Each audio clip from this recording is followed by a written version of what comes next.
The words hung in the air, sharp and poisonous, each one a shard of glass tearing through the fabric of my 68 years. I wish you were never my mother.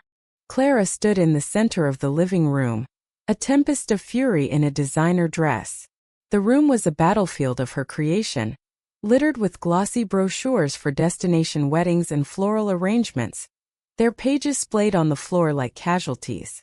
Her finger, tipped with a perfectly manicured nail, was leveled at me, trembling with a rage that felt alien and terrifying. And on the velvet chaise lounge, looking as comfortable as a king on his throne, sat Leo, her fiancé. A faint, smug smile played on his lips, a look of profound satisfaction that I now understood was the expression of a man watching a long-laid plan fall perfectly into place. "You've never supported me," Clara hissed, her voice dripping with the venom I didn't know she possessed. "You're just an obstacle. A sad old obstacle." The screams echoed off the walls I had painted myself a lifetime ago. In this house I had built not just with money, but with the sweat of double shifts at the accounting firm and the silent sacrifices of 1,000 forgotten dreams. The afternoon sun, heavy and orange, poured through the bay window, thick as syrup, illuminating the dust motes dancing in the wake of her fury. The words weren't just words. They were bullets, each one finding its mark in the core of who I was. But then, a strange and unexpected shift occurred deep within me. The internal bleeding, the constant ache of a mother's heart being flayed open, simply stopped. A cold, clear, almost surgical calm began to spread through my chest, numbing the pain and bringing with it a terrifying clarity. I did not cry. I did not plead. Instead, my fingers closed around the car keys in my pocket. I clenched them so tightly the metal teeth dug crescent moons into my palm, the warm, familiar weight a grounding anchor in the disintegrating world. I watched as Leo gave a slight, almost imperceptible nod of approval at each fresh insult my daughter hurled my way. "See," he murmured to Clara, his voice a low, oily whisper meant to be overheard. "So dramatic. It's always about her." His eyes, however, gleamed with an avarice I should have recognized months ago when he began appearing at the house with increasing frequency, his gaze measuring the square footage, his questions about property taxes and inheritance becoming a little too pointed. The storm eventually subsided, leaving a deafening silence in its wake. They left, Clara without a backward glance, Leo with a final proprietary sweep of his eyes over my living room. The front door clicked shut, a sound as final as a coffin lid. And in that silence I remained standing. The devoted mother, the human shield, the endless well of financial and emotional support. She was gone. In her place stood Eleanor, a 68-year-old woman who had just decided to stop the demolition of her own soul. The next morning I awoke before the sun. A deep, resonant quiet blanketed the city, broken only by the distant hum of a delivery truck and the soft chirping of sparrows in the garden. Dew clung to my bedroom window, each droplet a tiny lens distorting the waking world. I did not lie in bed and dissect the horror of the previous day. I did not reach for the phone to beg for reconciliation. The cold calm from the night before had solidified into a firm, unshakable resolve. I rose and dressed with a purpose I hadn't felt in years. I put on my best charcoal gray suit, the one I'd bought for my retirement dinner, and a simple string of pearls. I looked in the mirror and met the gaze of a stranger, a woman with steel in her eyes and a spine that had finally remembered its strength. My steps were firm and deliberate on the damp pavement as I walked to the bank. Each footfall was a punctuation mark in the new sentence of my life. The morning air was crisp and clean, scented with wet earth and blooming jasmine from a neighbor's garden. It filled my lungs, scouring away the last remnants of the bitter haze that had filled my house. For the first time in months I took a full deep breath. Inside the bank the world was hushed and efficient. I approached a teller, a young woman with a sympathetic smile and a name tag that read Anya. "How can I help you today, Mrs. Eleanor?" she asked. "I need to cancel all supplementary credit cards attached to my account," I said, my voice even and clear. Specifically, the ones held by my daughter, Clara Evans. Anya's fingers hesitated over her keyboard.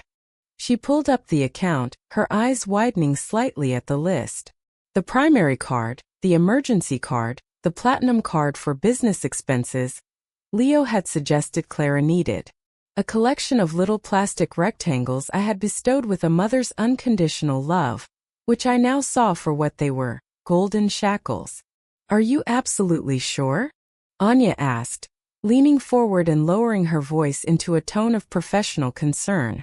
Mrs. Eleanor, there are several here, and some have significant pending balances. Completely sure, I replied, and my voice did not waver. It sounded different, deeper, as if I had rediscovered a vocal register I had lost decades ago. The words left my mouth with a firmness that felt like a homecoming. The process took 20 minutes. With each click of the keyboard, a chain fell away. When I walked out of the bank, the morning sun hit my face with an almost physical warmth, as if welcoming me back to the land of the living. It was the warmth of freedom. It was the warmth of a self long neglected finally being tended to. I returned home and sat in my worn armchair by the window, the one that looked out onto the garden where I had planted a magnolia tree the year Clara was born. The phone began to ring almost immediately. Clara's name flashed on the screen, a frantic, pulsating beacon of demand. It rang and rang, a shrill symphony of the life I was leaving behind. But for the first time in 38 years, I did not answer. I simply watched it. Each ring was a beat in the old, exhausting melody of obligation and guilt.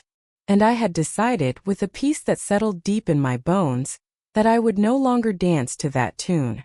The silence that followed the last unanswered ring was not empty. It was full of promise. The confrontation had been a volcano erupting, but the pressure had been building for months. It had started with a visit on a deceptively beautiful Saturday. "Mom, I brought you your favorites," Clara had chimed, sweeping into the house with the energy of a summer storm. She carried a box of exorbitantly expensive patisserie, and a bouquet of orchids so perfect they looked artificial. Her kiss on my cheek was quick and calculated. Leo had followed, bearing a bottle of champagne and that smile, a practiced stretch of lips that never quite reached his cold, assessing eyes. "Eleanor, you look well," he'd said, and his gaze felt less like a compliment and more like an appraisal. "We have the most wonderful news," Clara had gushed, pulling me to the sofa. Her hands were cold in mine. "Leo proposed. Mom, we're going to have the wedding. The kind of wedding I've always dreamed of. The kind you never got to have." The barb, subtle but sharp, found its mark. My own wedding had been a simple, joyful affair in a community hall, filled with genuine laughter, not a performance for 200 near strangers. Leo had made himself at home, his arm draped possessively along the back of my sofa. "Clara's told me so much about your devotion. A mother like you deserves to see her daughter have a perfect day." His words were slick and rehearsed. Every sentence felt like a transaction. They'd bombarded me with images on a tablet. Grand ballrooms, ice sculptures, 5-tiered cakes. "This venue is ideal, Eleanor," Leo had said, pointing to a palace-like estate. "It makes a statement. And the menu? Well, it's curated by a Michelin-starred chef. The guest list is at 250, Clara added, her eyes shining. 250? I'd managed to whisper. "My love, that sounds incredibly expensive." But my concern was drowned in their orchestrated enthusiasm. "You only get married once, Eleanor," Leo had said, his gaze drifting from the tablet to roam over my living room, lingering on the antique writing desk in the corner. "You have to do it right." What a solid piece, by the way. This house is full of such character. Must have appreciated tremendously. A cold knot had formed in my stomach. "It's my home," I'd said, perhaps too sharply. It was then Clara had launched her offensive. "Mom, I need to ask you something. It's not a favor, really. It's an investment in my future happiness." She deployed the tears then, a masterful display of glistening eyes and a trembling lip. "Leo's startup is still in its delicate phase, and I just want you to be proud of me. To give me the day you never had." The silence had been a weight, with Leo's expectant smile and Clara's manufactured vulnerability pressing down on me. The voice in my head screamed no, but the lifetime of conditioned response, the desperate need to be the good mother, made me nod. Of course, my dear. I'd heard myself say, the words tasting like ash. I'll do whatever I can. The triumph in Leo's eyes was instantaneous. Clara's hug was tight, a cage of gratitude. I knew I could count on you, Mom. The descent began the next day. Quotes, contracts, down payments. A photographer from Paris. A band from New York. Each invoice was a deeper dig into the life savings I had carefully accumulated. When I questioned the cost of the invitations, hand calligraphed on pressed linen paper, Clara had sighed with theatrical exasperation. Mom, it's about the aesthetic. Don't you want it to be perfect? Leo's presence became a constant. He'd show up just passing by, helping himself to my coffee, my food, my Wi-Fi. He began talking about the future. This house is wonderful for a family, Eleanor. All this space for just one person. It must be lonely. We've been thinking. An arrangement could be made. You could move to a lovely, manageable apartment. The audacity took my breath away. But the true turning point came one evening when I found him, not by accident, in my study, his phone camera pointed at the pages of my property deed. Just familiarizing myself with the assets, Eleanor, he'd said, his mask slipping for a fraction of a second to reveal the predator beneath. For the family's security. That night alone I added up the checks I had signed. The sum was a gut punch. It represented not just money, but time, security, peace of mind, all flowing into the bottomless pit of their avarice. I was not financing a wedding. I was bankrolling my own demise. And so, the morning after the final terrible confrontation, I had gone to the bank. I had drawn my line in the sand. And now, sitting in the profound quiet of my reclaimed home, I knew the war was not over. It had just begun. The silence in my house lasted precisely 3 days. It was a peaceful, nourishing silence broken only by the sounds I chose to hear, the ticking of the grandfather clock, the rustle of leaves in the garden, the quiet turning of a book's page. On the 4th day, the assault resumed. The phone rang incessantly. Clara's messages oscillated between tearful pleas. Mom, please, you're ruining everything. And furious threats. You'll be sorry for this. Leo sent a single terse text. Legal action is being considered. The contracts are binding. I did not respond. I had made an appointment with Arthur Jenkins, the gruff, kind-hearted lawyer who had handled my husband's estate years ago.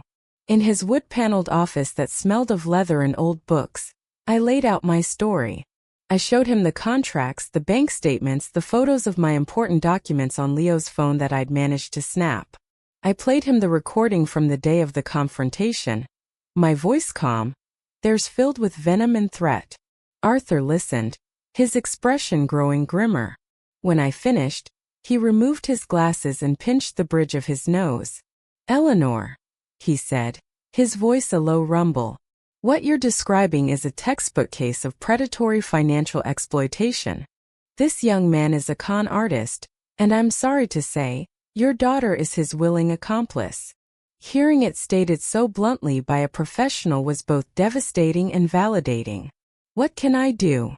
I asked, my voice small for the first time in days. We fortify your defenses, he said, sliding a stack of documents toward me. We revoke any and all powers of attorney you may have drafted. We place your property in a trust, making it virtually untouchable. We send formal letters of cancellation to every vendor, citing duress and misrepresentation. You are not helpless, Eleanor. You have the law on your side. I signed the papers he put in front of me, my hand steady. I was building my own fortress. The battle moved to my doorstep. Leo arrived with a man in a cheap suit, claiming to be a family mediator. I met them at the door, refusing to let them in. This can still be resolved amicably, Mrs. Vance, the mediator said, his smile unctuous. All communication can go through my lawyer, Mr. Arthur Jenkins, I replied, holding up a card with his number. I then looked directly at Leo. And you are trespassing. Leave now, or I will call the police. The mask shattered. You bitter old woman. Leo spat, his face contorted with rage. You're going to die alone in this mausoleum. We'll contest your sanity. We'll have you declared incompetent. His words were meant to terrify me, but they only solidified my resolve. I simply closed the door and locked the deadbolt, my heart pounding not with fear, but with a fierce protective fury. The most surprising ally emerged later that week. My grandson Liam, Clara's 17-year-old son from a previous marriage, appeared on my porch. He was a quiet, observant boy with his father's gentle eyes. "Grandma," he said, his voice thick with emotion. "I heard everything. I'm so sorry." He came in, and over tea, he told me what he had witnessed, the conversations Leo and Clara had when they thought he wasn't listening, the plans to have me declared emotionally unstable, the realtor they had already contacted for a market appraisal of the house, the retirement community brochures Leo had bookmarked on his laptop. It was like they were planning a hostile takeover. "Grandma," Liam said, his young face aged by the ugliness he'd seen. "Not a wedding." With Liam's testimony and Arthur's legal prowess, the foundation of their scheme crumbled. The threatened lawsuit never materialized. The wedding, a house of cards built on my money, collapsed. Leo, seeing the well had run dry, vanished from Clara's life, leaving her with a mountain of debt and shattered pride. Months passed. I made the difficult decision to sell the big, memory-filled house. It was no longer a home. It was a trophy they had coveted. I bought a bright, modern apartment with a view of the river. Every choice in it was mine alone. One afternoon, as I was arranging photos on the mantel, a picture of my late husband, one of Liam, a new one of me smiling genuinely, a letter arrived. The handwriting was Clara's. "Mom," it began. "I have no right to write this. I have no excuses. But I see everything clearly now. I see the man Leo was and the monster I became. I am not asking for forgiveness or for you to fix the mess I'm in. I'm writing because I finally see the strength it took for you to stand up to me. I finally see you. If there is ever a path back, I would like to walk it slowly and with respect. Not as a daughter expecting a mother to fix everything, but as one adult to another. Yours, Clara." I held the letter for a long time, tears finally coming. Not tears of pain, but of a quiet, cautious hope. I did not call her immediately. Some wounds need time to scar over. Some bridges need to be rebuilt from both sides. That evening, Liam came over for dinner. We ate and laughed, and the sound was genuine and light. After he left, I stood on my balcony, watching the lights of the city twinkle on the water. The air was cool and clean. I had lost the daughter I thought I had, but I had found myself. I had reclaimed my peace, my home, and my spirit. The future was no longer a thing to be feared, picked over by vultures. It was a wide, open space, and for the first time in decades it belonged entirely to me. And that, I realized, was the greatest victory of all. The first few months in the riverfront apartment were a lesson in rediscovery. Every object I placed on a shelf, every curtain I hung, was a deliberate act of self-definition. There were no opinions to consider, no subtle criticisms about my old-fashioned taste from Clara, no calculating glances from Leo assessing an item's resale value. The space was mine, an empty canvas I filled with colors and textures that brought me joy. Warm terracotta pots holding lush green plants, a deep, comfortable reading chair positioned to catch the morning sun, and the beautiful simple oak dining table I'd bought with the first proceeds from the house sale. It was both liberating and at times unnervingly quiet. The silence was no longer a militant choice I had to defend but a natural state. I filled it with music, classical guitar pieces I'd loved in my youth, the vibrant rhythms of world music I'd never had the time to explore. I joined a book club at the local library, surprising myself by actually voicing my opinions on the novels we read. The other women, a mix of widows, divorcees, and lifelong singles, saw me as just Eleanor. Not Clara's mother, not a victim, just a woman with a sharp mind and a newly kindled spark in her eyes. Liam was my bridge to the world I had left behind, and my greatest comfort. He came over every Thursday for dinner, our ritual. He'd update me on his college applications, his friends, his life. We carefully navigated around the subject of his mother. I knew they were still in contact, living in a small rental apartment across town. From the little he let slip, Clara was struggling. Deeply ashamed, financially strained, and grappling with the wreckage of her choices. "She's seeing a therapist, Grandma," Liam told me one evening over a plate of spaghetti carbonara. I think it's helping." "I'm glad to hear that," I said, and I meant it. The anger had subsided, leaving behind a complex landscape of sadness and a fragile, distant hope. The letter she had sent remained on my desk, a permanent, unanswered fixture. I wasn't ready to reply. Forgiveness was not a switch to be flipped. It was a garden that needed time to grow, and I would not force its growth. Instead, I focused on building my own life. On the advice of Arthur Jenkins, I took a significant portion of the money from the house sale and met with a financial advisor. Together, we crafted a plan that ensured my comfort and security for the rest of my life. It was an empowering feeling to be the architect of my own future, to make decisions based on logic and my own well-being, not on emotional blackmail. One Saturday, on a whim, I signed up for a pottery class at the community center. My hands, which had spent decades holding pens and punching calculators, now learned the feel of cool, wet clay.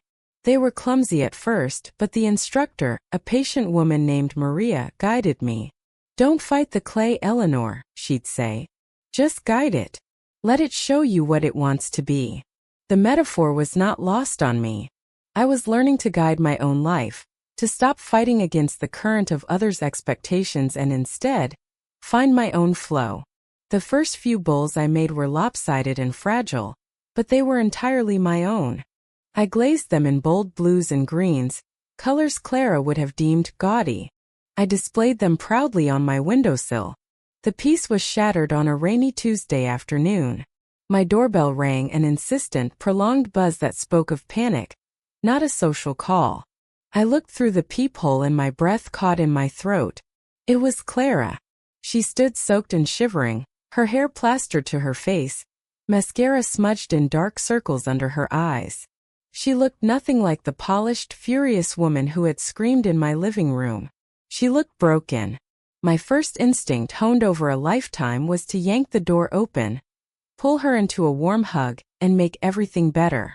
But the new Eleanor, the one with the spine of steel, hesitated. I unlocked the door and opened it just enough to see her clearly. "Mom," she whispered, her voice raw. "Clara, what is it?" "It's Liam," she choked out, and a fresh wave of terror seized me. "He's in the hospital. A car accident. He's okay, they think he'll be okay, but he's asking for you." The world tilted. All my resolve, my carefully constructed boundaries, evaporated in an instant. "Which hospital?" I asked, my voice tight. She told me, and I simply said, "I'll meet you there." I closed the door, my heart hammering against my ribs. I grabbed my purse and coat, my hands trembling as I fumbled for my keys. This was the scenario I had feared.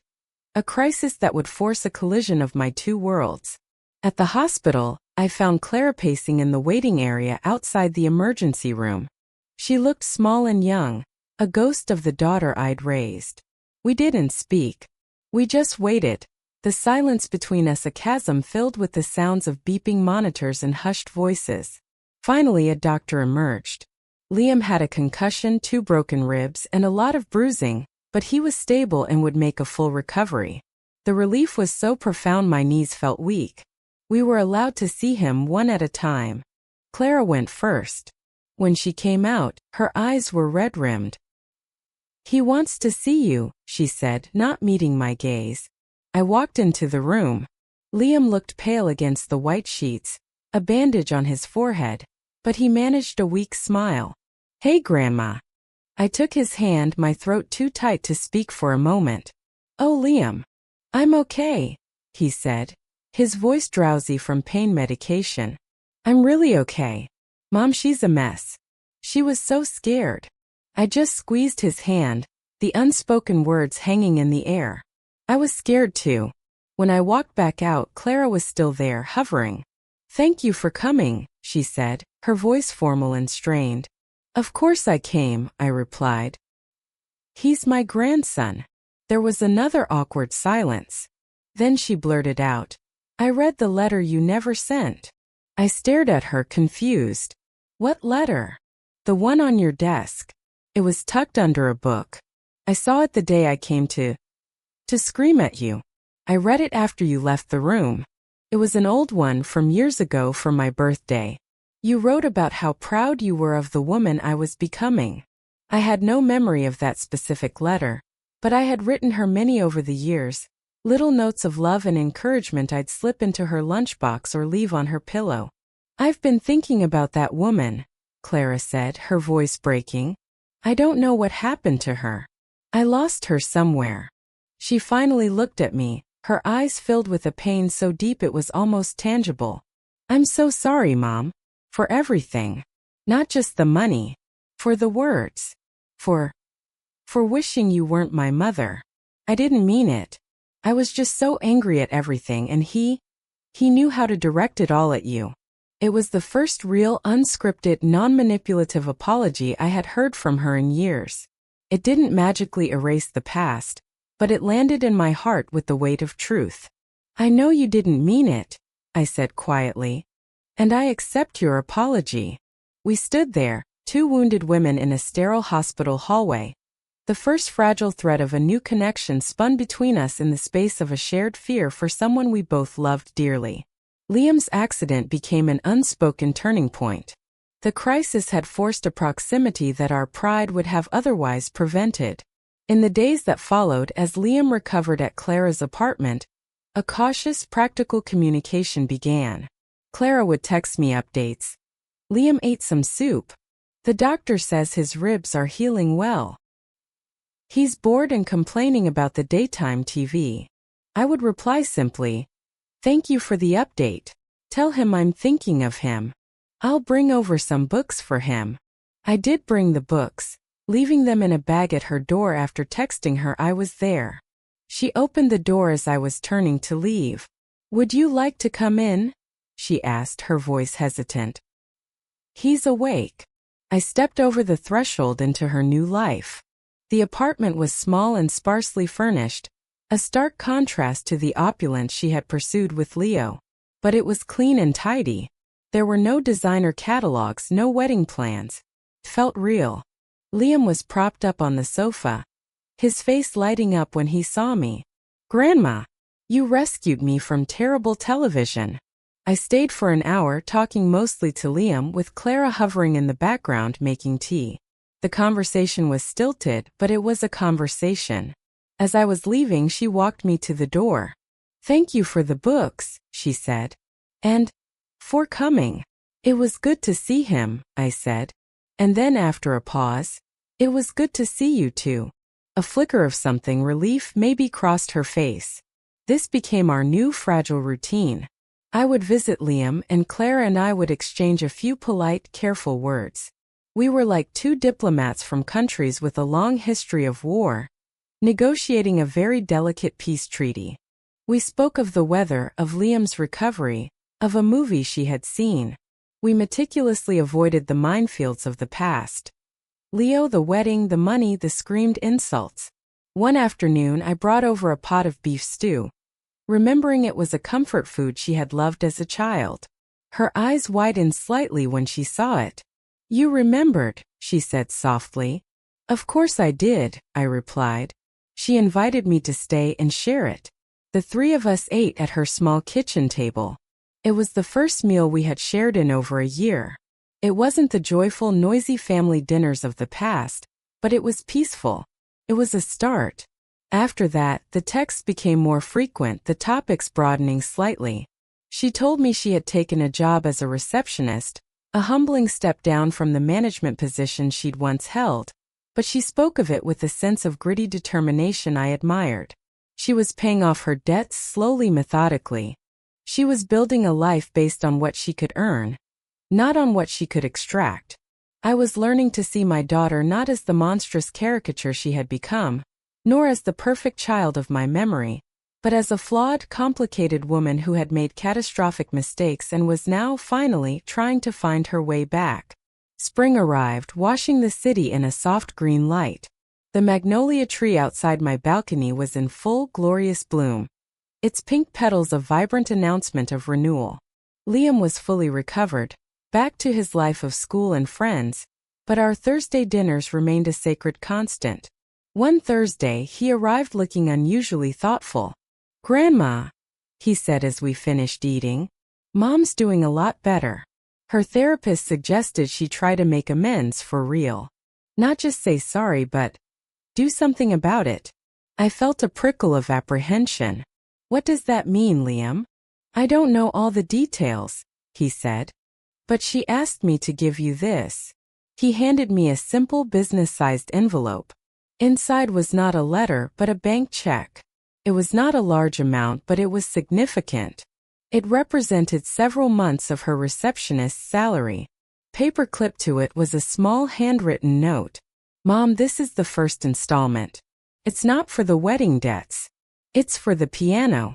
I remember you selling it to pay for my summer abroad program in Italy. I was so ungrateful then. I think I told you it was a waste because none of my friends were going. I was wrong. It wasn't a waste. It was a sacrifice. I'm starting to understand the difference now. There's a long way to go, but I wanted to start here. Love." Clara. Tears welled in my eyes, blurring the careful script. I had forgotten about the piano. It was an old upright I'd loved, but when the opportunity for the Italy trip arose, selling it was the only way to make it happen. I had never regretted it, not for a moment, until she had thrown it back in my face during one of our many arguments, accusing me of using my sacrifices to guilt-trip her. This was different. This was recognition. This was her trying to understand the architecture of my love, which was built not on dramatic gestures, but on 1,000 quiet structural sacrifices. The following Sunday, Clara came to my apartment for the first time. She stood in the doorway looking nervous, holding a small pot containing a delicate orchid. "It's beautiful," I said, taking it from her. "Not as beautiful as your place," she replied, her gaze taking in the light-filled room, the plants, the lopsided pottery on the sill. "It feels like you." I made tea and we sat on the balcony watching the river flow past. The silence was no longer charged with hostility or pain, but with the simple, slightly awkward quiet of two people relearning each other. "I got the check," I said finally. "And the note." "Clara, you don't have to." "I know I don't have to," she interrupted gently. "I want to. I need to." She looked out at the water. "I'm learning that love isn't about taking everything someone is willing to give until there's nothing left. It's about reciprocity. It's about seeing the other person." We talked for over an hour. Not about the past, but about the present. She told me about the challenges of her new job, the small victories of budgeting and saving. I told her about my book club, my pottery class. We were finding a new language, one built on mutual respect rather than filial obligation. When she left, she hugged me. It was tentative at first, then tighter, a real hug devoid of manipulation or performance. "I love you, Mom," she whispered into my shoulder. "I love you too, Clara," I said, and for the first time in years it felt simple and true. I closed the door and leaned against it, a profound sense of peace settling over me. The journey wasn't over. There would be stumbles and difficult conversations ahead. The trust that had been shattered would take years to fully mend. But as I looked at the orchid she had brought, its roots nestled firmly in fresh soil, I understood. Some relationships break beyond repair. Others go through a necessary winter, a period of harsh cutting back, so that something new and stronger can eventually bloom. It would never be the same as before, and perhaps that was for the best. What was growing between us now was sturdier, more honest, and entirely our own. The long winter was finally over.